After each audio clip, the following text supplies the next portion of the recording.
नमस्कार दोस्तों, सी online classes में आपका स्वागत है। मैं हूं रजनीश कुमार और भारतीय संविधान पे जो हम लेक्चर्स की सीरीज़ कर रहे हैं उसमें आज 5वां लेक्चर है और इसमें हम स्वतंत्रता के अधिकार के बारे में बात करने वाले हैं। तो जो स्वतंत्रता का अधिकार है उसकी शुरुआत होती है 19वें अनुच्छेद से।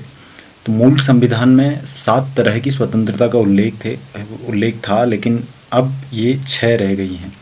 उसमें से है बोलने की स्वतंत्रता, पहला 19A में। 19B में है शांतिपूर्ण बिना हथियारों के एकत्रित होना और सभा करने की स्वतंत्रता। तीसरा है संघ बनाने की स्वतंत्रता। चौथा है देश के किसी भी क्षेत्र में आवागमन की स्वतंत्रता, देश के किसी भी क्षेत्र में निवास करने और बसने की स्वतंत्रता। और इसमें अपवाद है जम्मू कश्मीर, मतलब जहां आप आवास बसने की स्वतंत्रता नहीं है बाकी लोगों के लिए। लेकिन अभी जब 370 हट गया है उसके बाद तो ये चीज़ भी हो गई है, क्योंकि अभी जब से जम्मू कश्मीर में 370 हटा है तो बाहर के अन्य राज्यों के लोग भी वहाँ बस सकते हैं। 19F में है संपत्ति का अधिकार, और जो 44वें संशोधन से 1979 में इसको हटा दिया गया था। तो अब 19G में है कोई भी व्यक्ति व्यापार जीविका चलाने के लिए स्वतंत्र है। और प्रेस की स्वतंत्रता का वर्णन भी अनुच्छेद 19A में ही होता है। तो बोलने की स्वतंत्रता है, आप बोल सकते हो, आप अनर्गल कुछ भी ऐसा नहीं है कि बोल सकते हो, लेकिन अपनी बात रख सकते हो, ये आपकी स्वतंत्रता, आपका अधिकार है। शांतिपूर्ण बिना हथियार एकत्रित किए आप कहीं पे भी सभा कर सकते हो, कहीं पे भी लोगों को बुला सकते हो, शांतिपूर्ण तरीके से बैठ सकते हो, बात विचार कर सकते हो, संघ बना सकते हो, कोई संगठन बना सकते हैं। किसी भी देश के किसी भी क्षेत्र में आप घूमने जा सकते हैं, इससे आपको कोई रोकेगा नहीं, ये आपका अधिकार है। देश के किसी भी क्षेत्र में आप निवास कर सकते हैं, बस सकते हैं, ये भी आपका अधिकार है। संपत्ति का अधिकार अब ये कानूनी अधिकार हो चुका है। कोई भी व्यापार और आजीविका चलाने के लिए भी आप स्वतंत्र हैं। तो ये था स्वतंत्रता के अधिकार का 19वां अनुच्छेद। अनुच्छेद 20 में है अपराधों के लिए दोष सिद्ध के संबंध में संरक्षण। इसके तहत 3 प्रकार की स्वतंत्रताओं का वर्णन है। किसी भी व्यक्ति को एक अपराध के लिए सिर्फ एक बार सजा मिलेगी। अगर कोई व्यक्ति कोई एक अपराध करता है तो उसको उस अपराध के लिए सिर्फ एक ही बार सजा मिलेगी, न कि बार बार। अपराध करने के समय जो कानून है उसी के तहत सजा मिलेगी, न कि बाद में अगर कोई कानून बना है। जैसे कि कई मामलों में देखने को मिला कि पहले जो कानून था उसके हिसाब से लोगों को सजा मिली, बाद में जो परिवर्तन हुआ उसके हिसाब से नहीं मिली।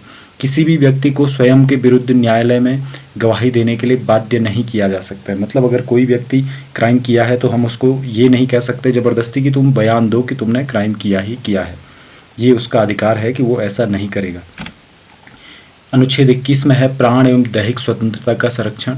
किसी भी व्यक्ति को विधि द्वारा स्थापित प्रक्रिया के अतिरिक्त उसके जीवन और व्यक्तिगत स्वतंत्रता के अधिकार से वंचित नहीं किया जा सकता है। मतलब कोई भी व्यक्ति है जो उसको उसके जीवन के अधिकार से वंचित नहीं किया जा सकता, ये उसका मतलब अधिकार है, उसका मौलिक अधिकार है।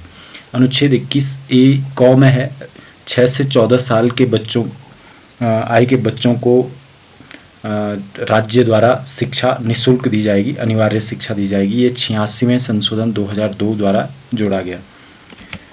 अनुच्छेद 22 है कुछ दशाओं में गिरफ्तारी के निरोध में संरक्षण। मतलब कुछ दशाओं में गिरफ्तारी को रोका जा सकता है। अगर किसी व्यक्ति को मनमाने ढंग से हिरासत में लिया गया हो, जैसा कि कई बार होता है, तो उसे 3 प्रकार की स्वतंत्रता दी जाती है। हिरासत में लेने का कारण बताना होगा। जो अधिकारी आपको गिरफ्तार कर रहा है वो आपको कारण बताएगा कि उसने आपको किस वजह से हिरासत में लिया है।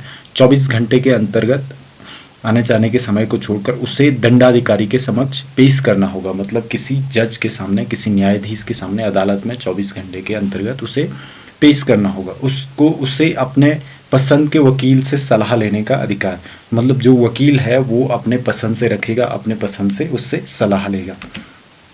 इसके अतिरिक्त निवारक निरोध। भारतीय संविधान के अनुच्छेद 22 के खंड 3, 4, 5 और 6 में तत्संबंधी प्रावधानों का उल्लेख है।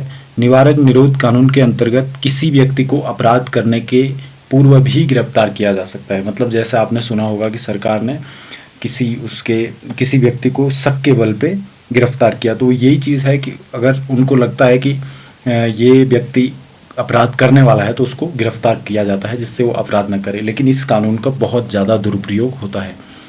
निवारक निरोध का उद्देश्य व्यक्ति को अपराध और जो अपराध है उसको, उसके अपराध को रोकना, उसको, उसके दंड को रोकना। वस्तुतः यह निवारक निरोध राज्य की सुरक्षा, लोक व्यवस्था बनाए रखने या भारत की सुरक्षा संबंधी कारणों के लिए होता है। किसी व्यक्ति को निवारक निरोध की किसी भी विधि के अधीन गिरफ्तार किया जा सकता है। सरकार ऐसे व्यक्ति को केवल 3 महीने तक अभिरक्षा में निरुद्ध रख सकती है। यदि गिरफ्तार व्यक्ति को 3 माह से अधिक के लिए निरुद्ध करना हो तो इसके लिए सलाहकार बोर्ड का प्रतिवेदन प्राप्त करना पड़ता है। जैसा कि ये मामला उत्तर प्रदेश में देखा गया था, एक समाज सेवी को उन्होंने गिरफ्तार किया था, एक डॉक्टर को, तो उसको बार बार बढ़ाया गया, तो उस पर सरकार को कई बार जवाब देना पड़ा। सुप्रीम कोर्ट ने भी उस मामले पे हस्तक्षेप किया था। इस प्रकार के निरुद्ध व्यक्ति को यथाशीघ्र निरोध के आधार पर सूचित किया जाए, किंतु जिन तथ्यों को निरस्त करना लोकहित के विरुद्ध समझा जाएगा उन्हें प्रकट करना आवश्यक नहीं है।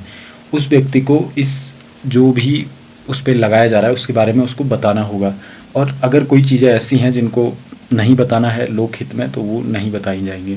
निरुद्ध व्यक्ति को निरोध आदेश के विरुद्ध अभ्यावेदन करने के लिए यथाशीघ्र अवसर दिया जाना चाहिए। अगर किसी व्यक्ति पे इस तरह का कोई आरोप है तो उसको अपने बचाव के लिए भी यथाशीघ्र व्यवस्था की जानी चाहिए। तो ये था स्वतंत्रता के अधिकार के बारे में और निवारक निरोध जो संविधान में व्यवस्था की गई है कई क्राइम्स को रोकने के लिए या फिर देश की सुरक्षा लोकहित में, तो ये भी स्वतंत्रता के अधिकार के 22वें अनुच्छेद के अंतर्गत आता है। तो दोस्तों इसके बाद हम इसी में आगे शोषण के विरुद्ध अधिकार के बारे में पढ़ेंगे। तो हमारे चैनल को सब्सक्राइब करें, शेयर करें, वीडियोस को लाइक करें, कमेंट करें, अपने दोस्तों को बताएं। थैंक यू दोस्तों। जय हिंद, जय उत्तराखंड।